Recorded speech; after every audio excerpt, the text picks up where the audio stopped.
Here is the number that starts everything. One Iranian ballistic missile costs a fraction of what it takes to stop it. That fraction is the entire story of this war. Not the explosions, not the maps, not the press conferences. That fraction. Because when you understand the economics of interception, when you grasp what it costs to shoot something down versus what it costs to fire it, you realize that every headline you have read about this conflict has been organized around a question that is already the wrong question. People ask, who is winning militarily? The correct question is, who can afford to keep fighting? And the answer to that question is not the one being broadcast. The mainstream media will show you footage of intercepted missiles lighting up the sky, successful interceptions, impressive technology, the Iron Dome, the miracle of modern air defense.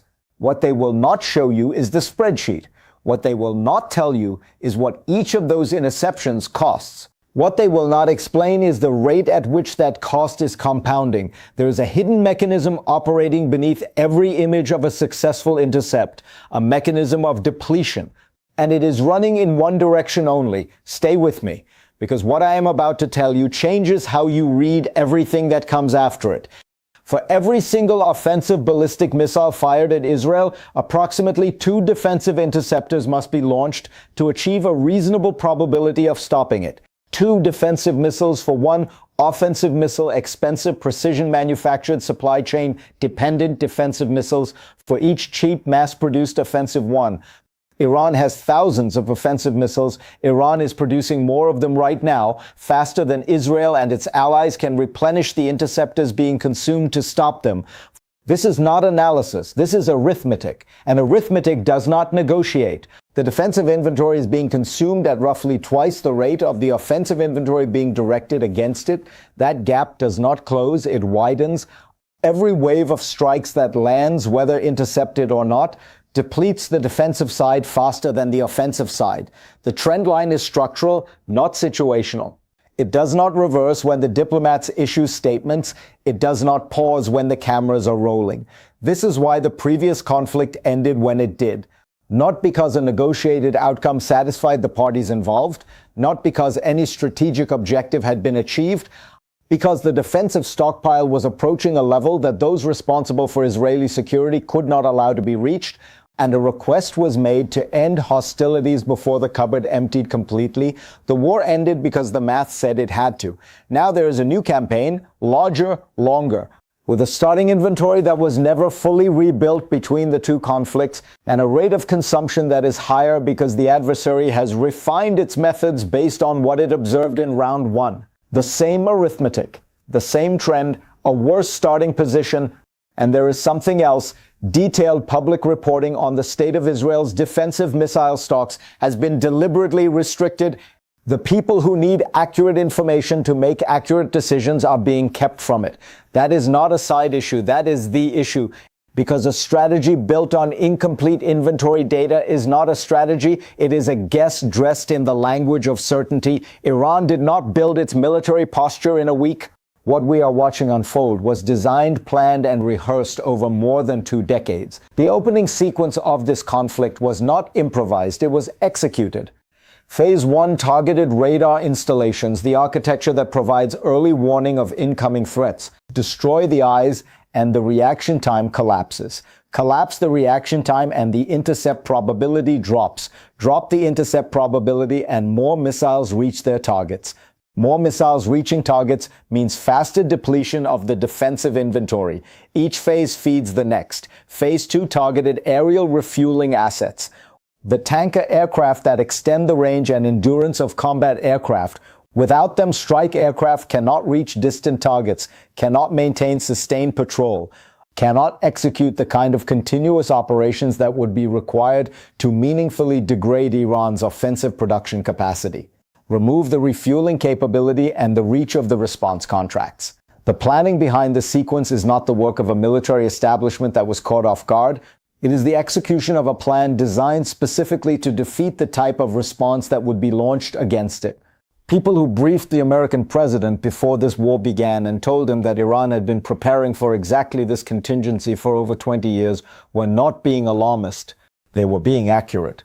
The people who told him that a short campaign of several days would resolve the situation before Iran's prepared architecture could fully activate were either wrong about what had been built or they chose not to share what they knew. One of those explanations is a failure of intelligence. The other is something harder to name.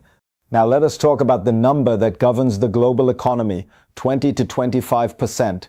That is the share of the world's daily petroleum supply that transits the Strait of Hormuz under ordinary conditions. One corridor, one body of water, a quarter of the oil that moves the global economy every day.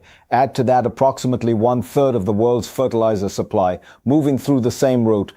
Add the materials essential to aluminum production, to chemical manufacturing, to the inputs that make semiconductor fabrication possible. This is not an energy story. It is a civilization-sustaining infrastructure story, and it runs through a geographic choke point that one party to this conflict controls by geography and has demonstrated the capacity to threaten. The economic consequences of disrupting that route do not stop at energy prices. They move through every supply chain that depends on the materials that transit it. Food production, industrial output, technology manufacturing, all of it. And the disruption is not theoretical, it is current. It is compounding. Add the Red Sea dimension. Iran's closest regional partners retain the capability to close that corridor simultaneously. Approximately 12% of global petroleum moves through that route. A simultaneous disruption of both corridors would remove from the global market a share of energy supply with no rapid alternative. The economic analyses being published now use language that serious people should read carefully.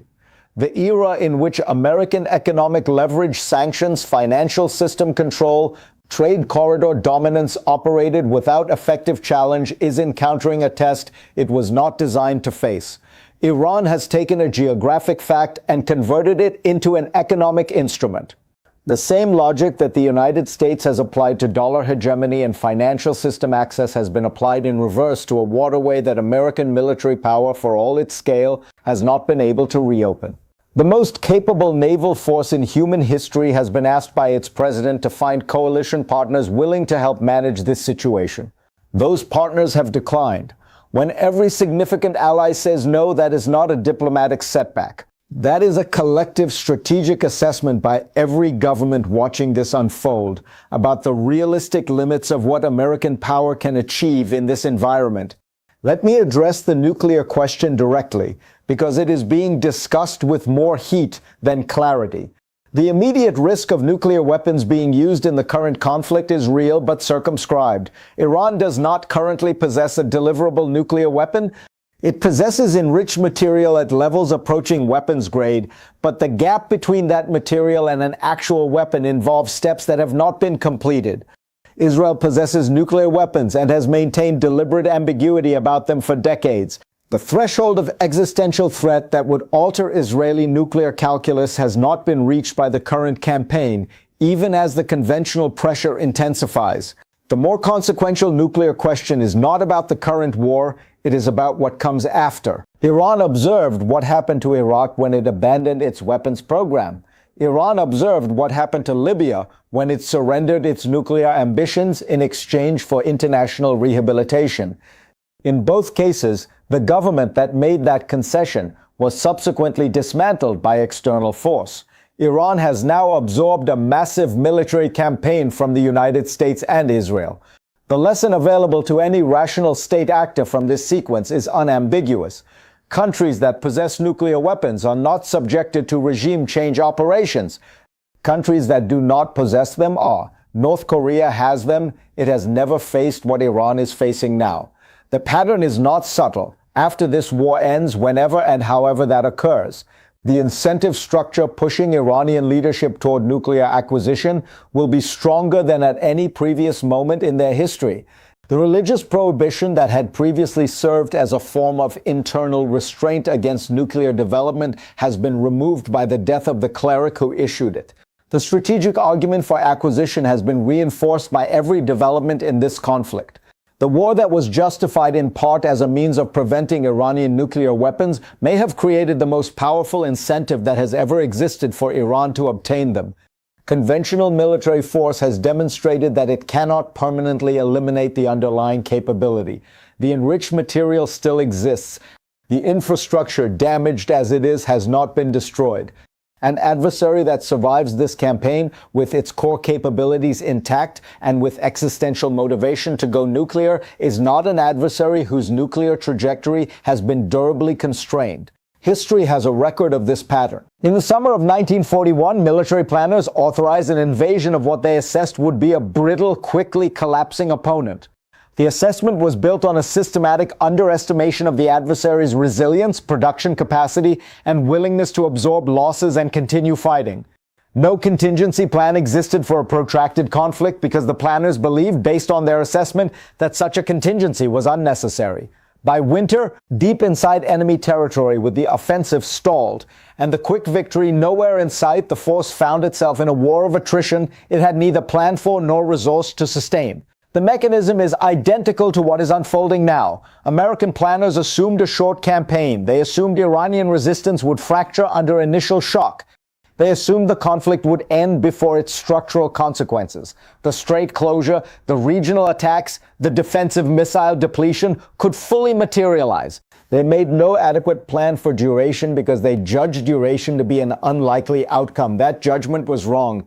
And now the question facing Washington is the same question that faced the German High Command in the winter of 1941. Not how to win, how to get out. Russia has not fired a single shot in this conflict. It has not needed to. The mechanisms through which it benefits are structural and observable. American sanctions on Russian petroleum have been effectively suspended because global supply is already constrained enough from Gulf disruptions that adding further enforcement would push prices to levels that American domestic politics cannot absorb. Russia is selling more oil at higher prices with fewer restrictions than at any point since the Ukraine conflict began. Weapons and interceptor systems that would otherwise flow to European theaters are being consumed in the Gulf. Every precision munition expended in the Middle East is one not available for the conflict Russia is actually involved in. Military assets have been repositioned away from the Pacific, where the actual long-term strategic competition with China is centered, and toward the Gulf. Russia has received an enormous strategic dividend from a conflict it did not start and in which it has incurred no cost. China's position requires more careful examination than the popular narrative allows. China does not want this war. It wants stable global trade, reliable energy supply chains, and the economic relationships that underpin its manufacturing dominance. This conflict is damaging all of those things. Chinese industrial production depends on Gulf energy. Chinese export markets depend on global economic stability. Neither is being served by sustained disruption of the world's critical maritime corridors. What China is doing is something more patient and more consequential than celebrating American difficulties. It is positioning.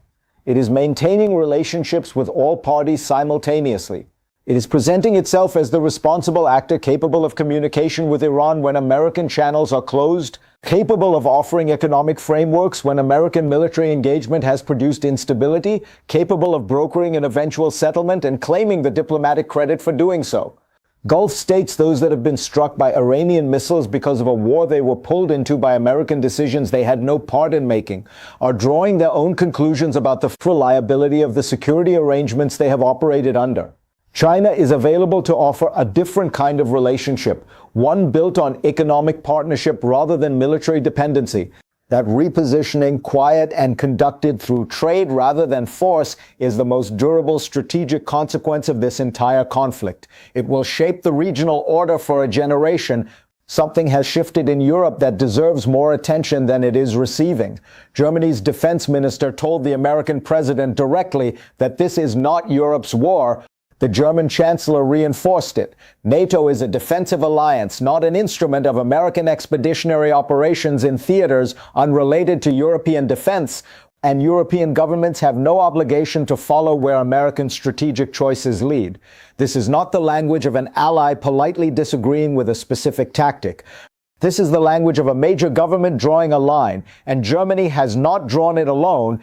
Every significant European government asked to contribute naval assets to the Hormuz situation has given the same answer, packaged with varying degrees of diplomatic courtesy but identical in substance. The answer is no. The alliance architecture that has been the operational foundation of American global power is not dissolving in a single dramatic rupture. It is eroding steadily, quietly, consequentially. Every request made that allies decline, every decision taken without consulting the parties who bear the consequences, every demonstration that American strategic choices are driven by domestic political calculations rather than shared strategic assessment. Each of these events adds to a ledger. Europe has been absorbing the costs of American choices for years. The energy disruption from the Ukraine conflict, the economic consequences of sanctions designed in Washington with minimal regard for European impact. And now this, a Middle East war that Europe did not sanction, was not consulted about, and is paying for in energy prices and supply chain disruption. What Germany's response represents is not frustration with a specific decision. It is the beginning of a fundamental reassessment of the terms of the relationship itself. So how does this end? The honest answer is that no one currently in a position of authority has a satisfactory answer to that question. The options being considered in Washington fall into three categories, and none of them is good. The first is to declare the objectives achieved and reduce the military footprint. Stop the campaign, announce that Iranian capability has been sufficiently degraded, that resolve has been demonstrated, and begin withdrawal. The problems are substantial. Iranian capacity to threaten the Strait remains intact. Iranian missile capability has been reduced but not eliminated. The Gulf states have suffered damage. Israel has not achieved the strategic objectives used to justify the campaign, and the domestic political forces that drove the war will not accept a withdrawal framed as anything less than victory. The gap between what actually happened and what can credibly be presented as victory is too wide to be closed by language. The second is to escalate further, strike more targets. Strike harder categories of infrastructure, apply more punishment in the hope that at some point the pain becomes intolerable and the adversary changes its political behavior. The historical record of this approach against adversaries who believe they are fighting for their existence is clear. It does not produce capitulation. It produces adaptation, absorption, and retaliation. Countries that assess the threat they face as existential do not surrender to punishment. They endure it and they respond. And Iran retains the capability to respond against Gulf infrastructure in ways that would compound the damage that has already been done. The third is to negotiate, to engage seriously with the security concerns that Iran has articulated, the sanctions, the military encirclement, the existential threat that Iranian leadership genuinely believes it faces, and to address those concerns in ways that produce genuine Iranian concessions in return. This option is the one most likely to produce a durable outcome. It is also the one most politically difficult to pursue, because pursuing it requires acknowledging publicly that the war did not deliver what was promised, that the quick, decisive campaign did not materialize, that the assumptions driving the decision to fight did not survive contact with the adversary. Acknowledging those things in an environment where the political forces that created those assumptions remain powerful and vocal is extraordinarily difficult. And so Washington finds itself in the position it is in: no good path forward, no clear strategy for a war that has outlasted every projection made about it, no exit that does not require paying a political price that no one currently holding power is prepared to pay. Here is what the evidence shows clearly. The missile economics of this conflict favor the side that manufactures offense cheaply against the side that must defend expensively. The defensive inventory is being consumed faster than it can be replenished. The offensive inventory on the other side is being produced faster than it is being destroyed. The strait that carries a quarter of the world's daily oil supply remains closed to normal traffic. The coalition asked to help reopen it declined to participate. Russia is benefiting without having spent a bullet. China is repositioning toward becoming the indispensable diplomatic partner in a region that is reconsidering its alliances. Europe is beginning to articulate with increasing directness that continued alignment with American strategic adventurism is contrary to European interests. And after this war ends, however it ends, whenever it ends, the country at the center of it will emerge with the most powerful incentive in its history to acquire the one capability that makes regime change operations impossible. The war designed to prevent that outcome may have made it inevitable, What I know from 4 decades of studying how wars are fought and how they end is this. Conflicts that begin without an honest assessment of the adversary's capabilities and without a plan for what to do when the quick victory fails to materialize tend to end in ways that the people who started them did not choose and did not want. America is in that situation now. The longer it takes to acknowledge that honestly, the higher the price of the eventual acknowledgement will be.